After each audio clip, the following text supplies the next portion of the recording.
And now we take you field level for the exclusive first-time look at the new Cowboys field.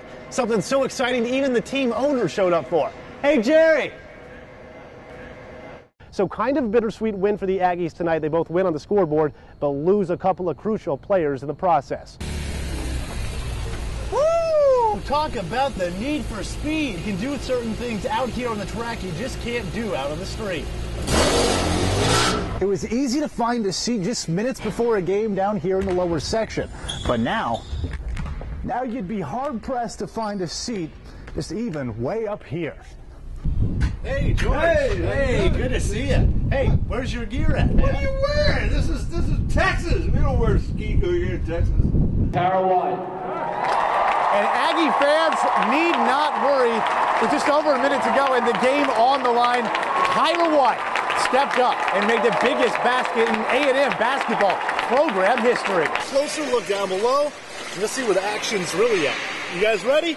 Ready. Let's go. 3, 2, 1, go. But down here, it's a little more physical. And you with fun. 1, 2, 3, bags. To be the best, it helps if you can learn from the best. He's one that you want to emulate, and you want your kids to emulate. It's just like having an NFL coach on hand. You don't have to worry about nothing. He knows what he's talking about. Like learning from the best. Boom.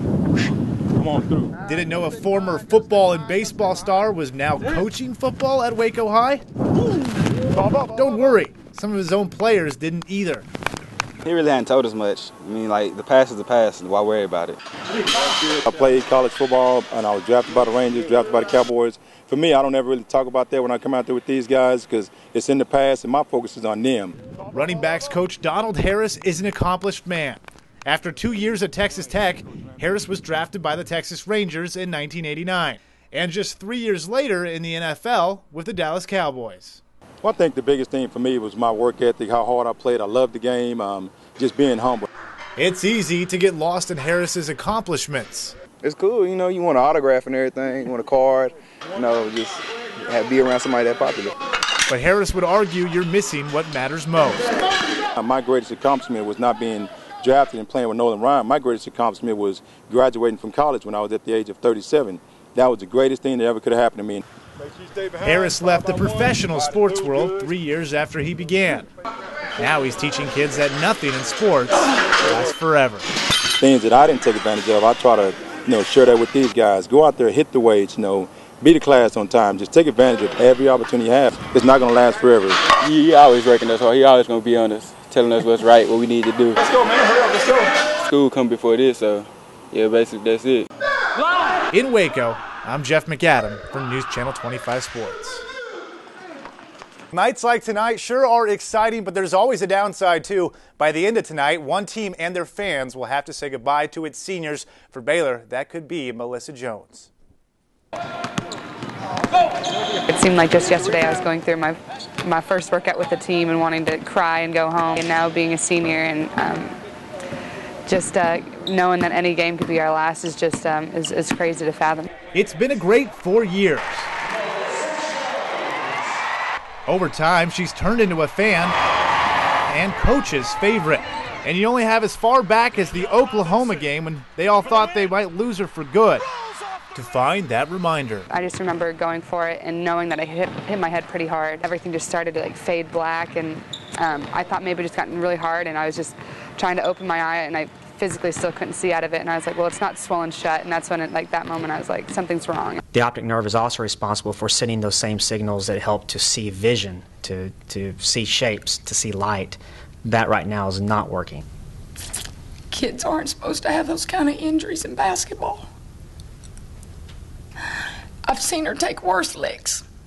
Jones had become temporarily blind in her right eye, and after returning to the court 2 games later, she had changed her look in the visual sense, opted for protective lenses. She could have changed her style of play too, but that just wouldn't be Melissa. It doesn't phase me in a way, and so just continue to play as hard as I can. That's how she plays the game. When she's back on the floor playing, she'll dive on the floor again.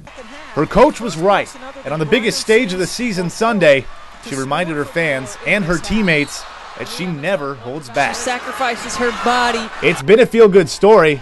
Now everyone wants to know just how will it end. Only one team can legitimately be happy with their season, so that's the picture perfect world. And is that our goal? Absolutely. And we're not going to settle for anything less.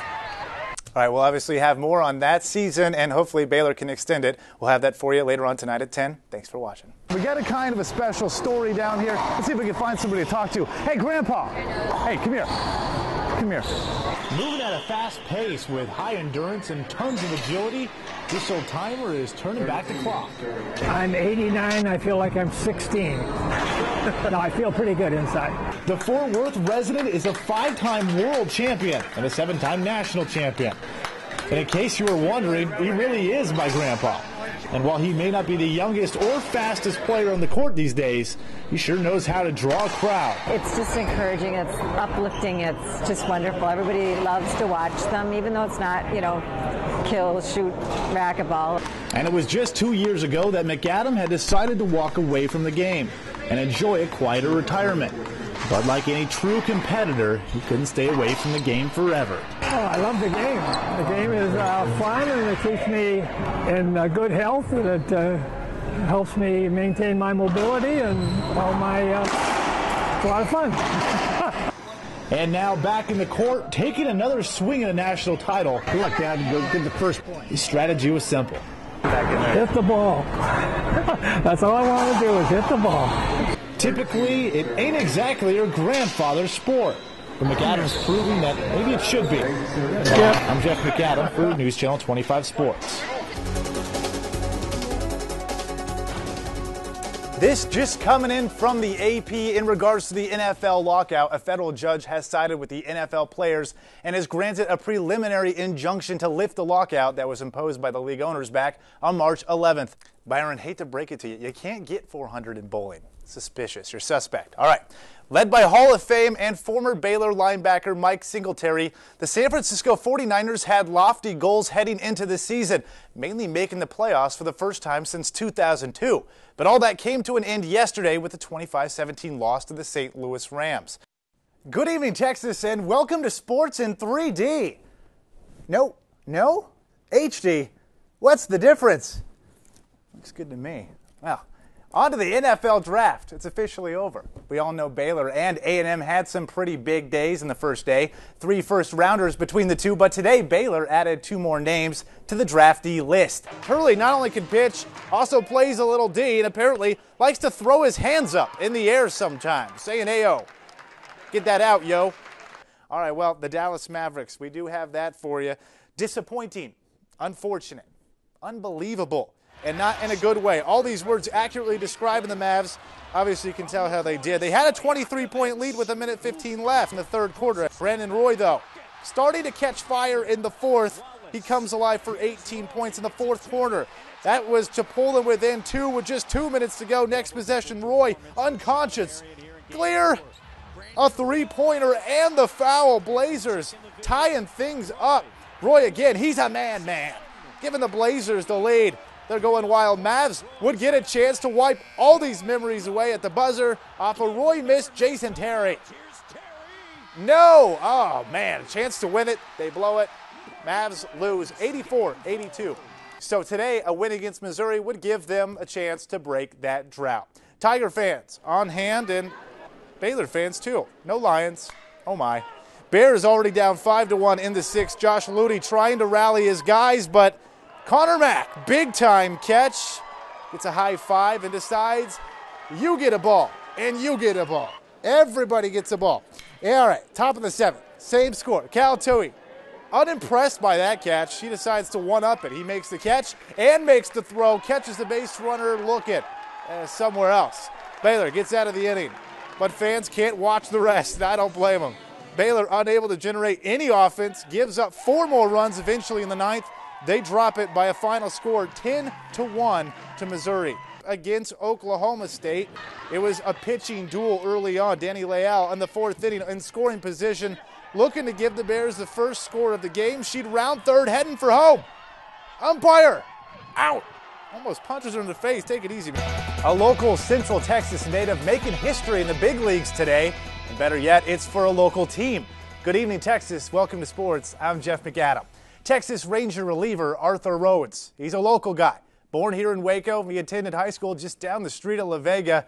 Don't remember that? Well, probably for good reason. That was 25 years ago, but he's still pitching in the big leagues today, and at age 41, he had the chance to make Rangers history against the Royals.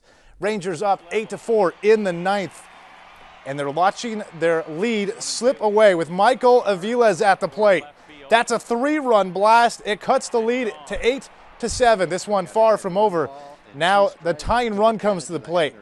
Arthur Rhodes, the local guy that we've been talking about, he comes to the mound to shut things down. He does so, and in so doing becomes the oldest Ranger to ever record a save.